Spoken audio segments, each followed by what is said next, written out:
Salut les aventuriers, une vidéo plutôt courte sur laquelle je vais revenir sur la personnalité de Romuald, un ancien gagnant du jeu.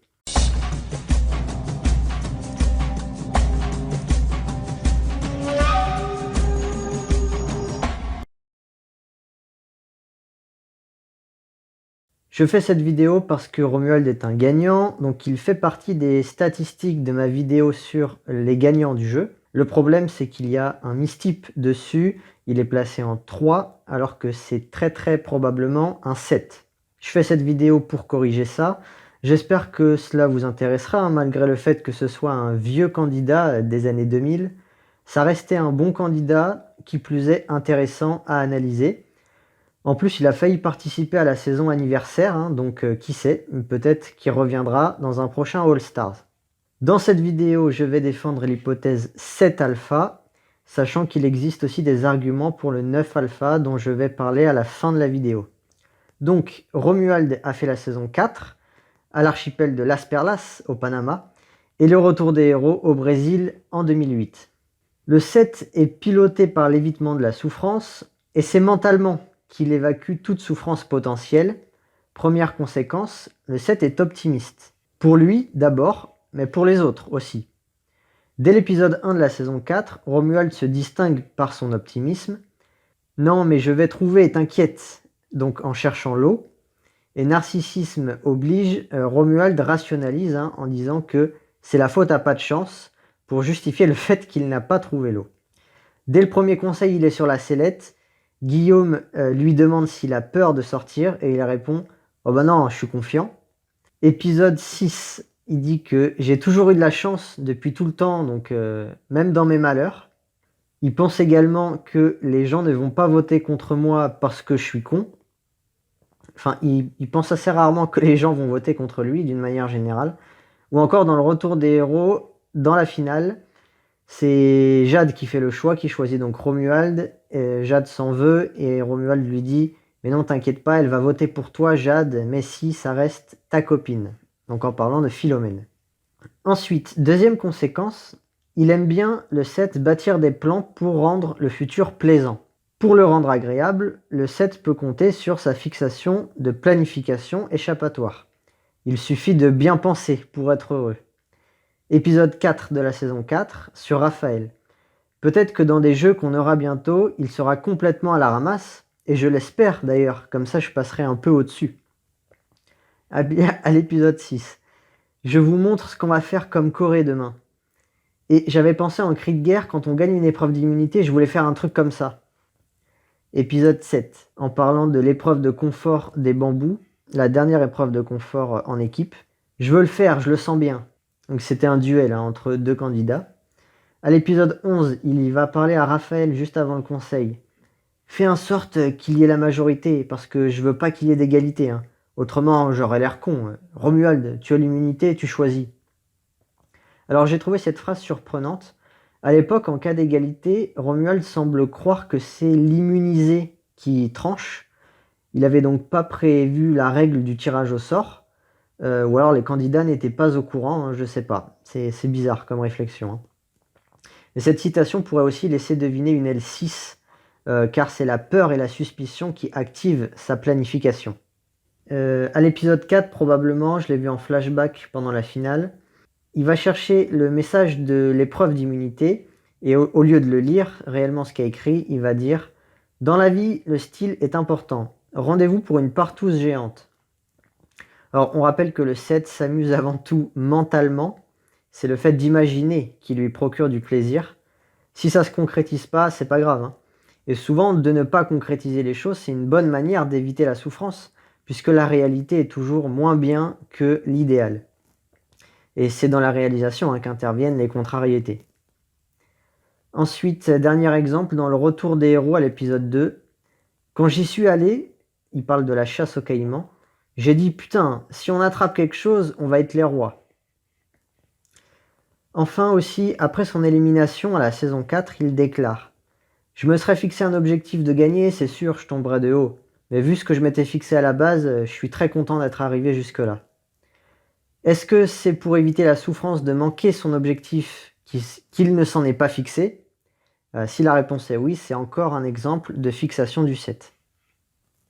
Ensuite, le 7 est un mental. Romuald manifeste un goût pour la compréhension, comme quand il lit le message qui annonce l'épreuve d'immunité à l'épisode 1, la saison 4. Blablabla, scellera votre perte. Votre? Pourquoi votre? La préférence pour le mental conjuguée au narcissisme crée une fierté exacerbée de ses idées, de sa répartie. Le 7 a tendance à croire, au moins dans un premier temps, que tout ce qui sort de son cerveau est merveilleux. Épisode 6. Romuald nous dit « L'amour est la force la plus puissante que nous ayons. Je vous laisse réfléchir là-dessus. » Et que le romantisme, c'est surprendre, oser faire les choses et se laisser aller à la passion.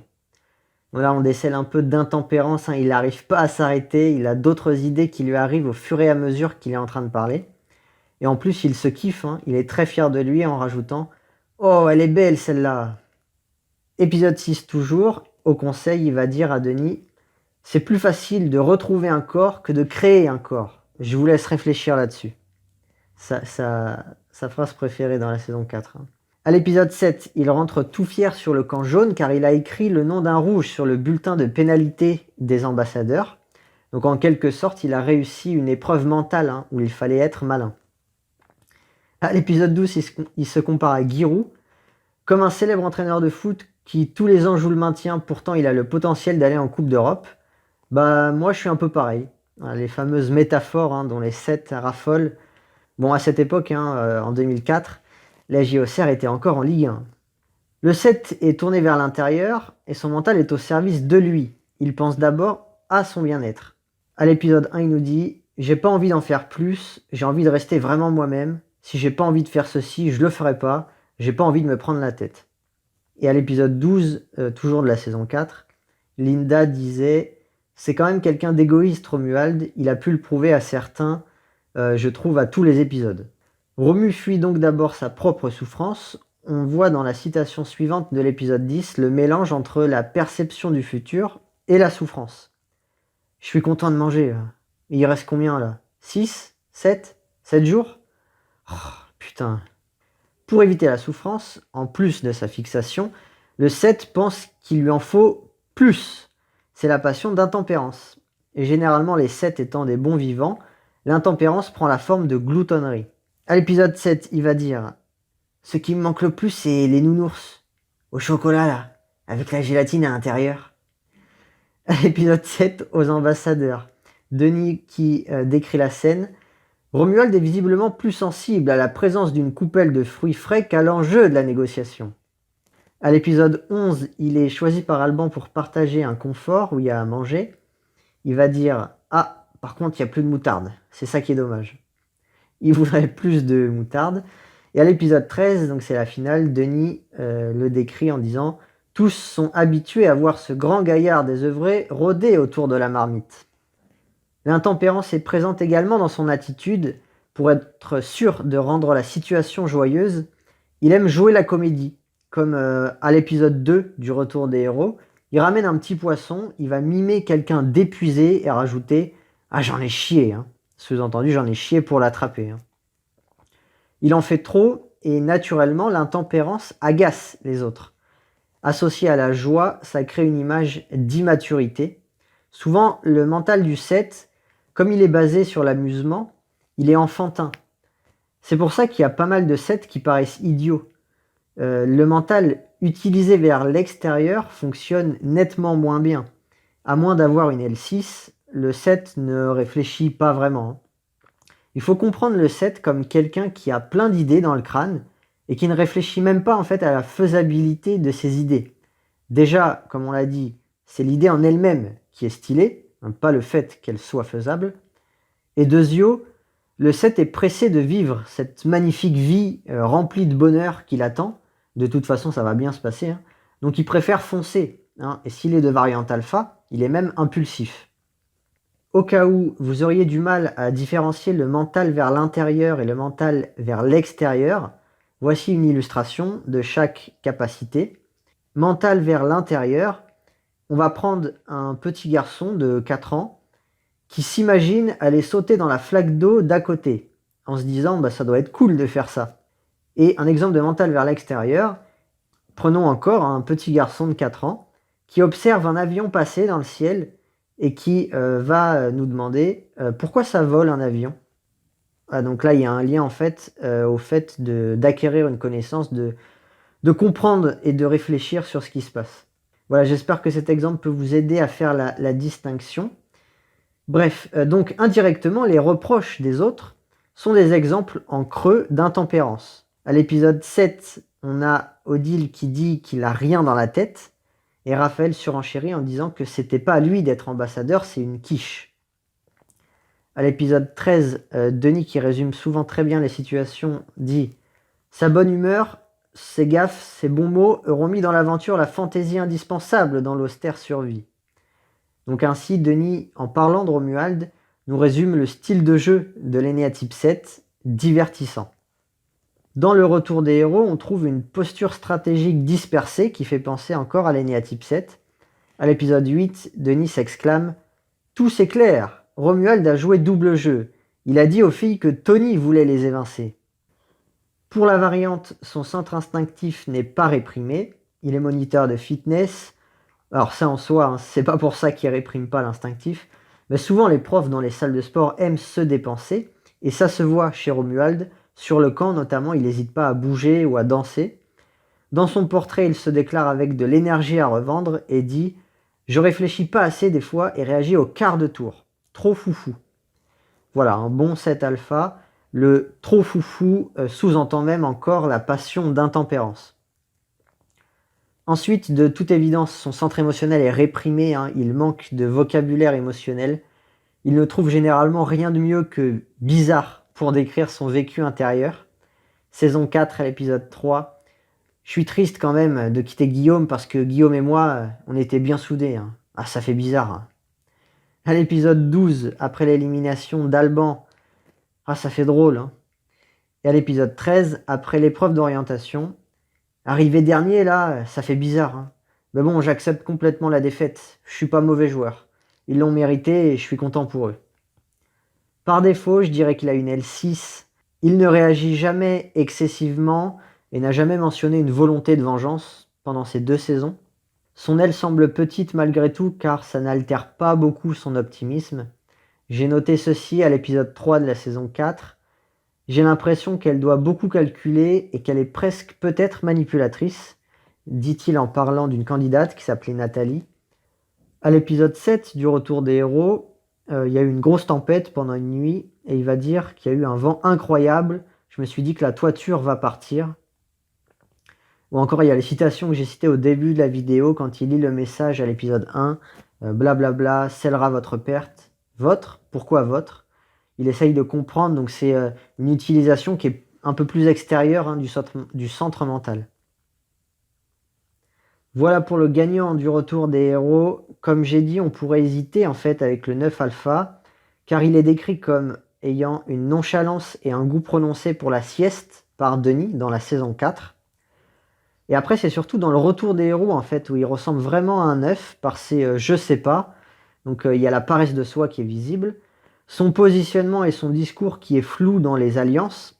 Alors c'est vrai que ça s'inscrit très bien dans l'ego du 7, mais le 9 aussi en fait va aimer la position d'électron libre. Et aussi il y a sa médiation dans le Retour des héros toujours. Il aime bien faire le médiateur. Je trouve aussi globalement qu'il pense quand même beaucoup aux autres pour un type qui est tourné vers l'intérieur. À chaque fois que quelqu'un gagne, il est content pour eux, il dit « Ah, je suis content pour lui », etc. Bon, c'est pas du tout impossible hein, pour un 7, mais ça m'a juste un peu turlupiné. Voilà, donc ça c'était pour les ressemblances entre Romuald et l'énéatype 9. Tout cela peut créer une confusion. Cela dit, si on reprend les différences entre le 7 et le 9, on voit que Romuald n'en demeure pas moins narcissique, contrairement au 9 qui manque d'amour de soi, parce qu'il vit de l'oubli de soi. Romuald s'identifie à son centre mental, comme on l'a vu. Romuald est trop centré sur lui-même, alors que le 9 va en fait s'adapter aux autres pour éviter à tout prix le conflit. Ça n'a pas vraiment été le cas de Romuald en 2004, qui a, de fait, eu du mal à s'intégrer socialement, et il s'est même retrouvé sur la sellette d'emblée. Ce troisième point revient à dire que la fixation d'oubli de soi est absente, en fait, chez Romuald, et aussi les défauts qui vont avec, comme savoir se vendre par exemple. Et c'est vrai que Romuald se vend plutôt bien face au jury final dans le conseil final du retour des héros. Ensuite, théoriquement, le 7 croque la vie à pleines dents, tandis que le 9 a une difficulté à vivre. Et enfin, le 7 n'accepte pas ce qui entrave sa liberté, tandis que le 9 trouve toujours le moyen d'être satisfait de sa vie. Bon, ce dernier point, c'est moins vérifié pour Romuald, qui semble toujours content et joyeux malgré les contraintes et les frustrations. Alors peut-être qu'il est un peu contre-passionnel. La contre-passion du 7, ça s'appelle l'austérité. Ça prend le contre-pied de la passion d'intempérance. C'est un 7 qui pratique l'autocontrôle et cherche le toujours plus dans le toujours plus de contrôle. On reste sérieux, on s'amuse même avec peu. Ça ressemble du coup à l'éternelle satisfaction du 9. Voilà pour Romuald. Au passage, le revisionnage des saisons 4 et Retour des héros m'a permis de réanalyser Philippe, le gagnant de la saison 4. Alors lui, c'est implacable, c'est un 8 alpha, il est facile à typer, il n'y a pas d'hésitation possible. La flemme là d'argumenter dans cette vidéo. Si jamais ça vous intéresse de savoir pourquoi c'est un 8 alpha, dites-le moi dans les commentaires. Donc je termine la vidéo avec le tableau des gagnants, mis à jour. Les statistiques en sont quelque peu modifiées, les voici. 81% des gagnants ne répriment pas le centre mental, 71% ne répriment pas le centre instinctif, et en revanche, on est toujours environ à un candidat sur deux qui ne réprime pas le centre émotionnel. Voilà, c'est tout pour cette vidéo, j'espère que ça vous a plu. Portez-vous bien et à la prochaine.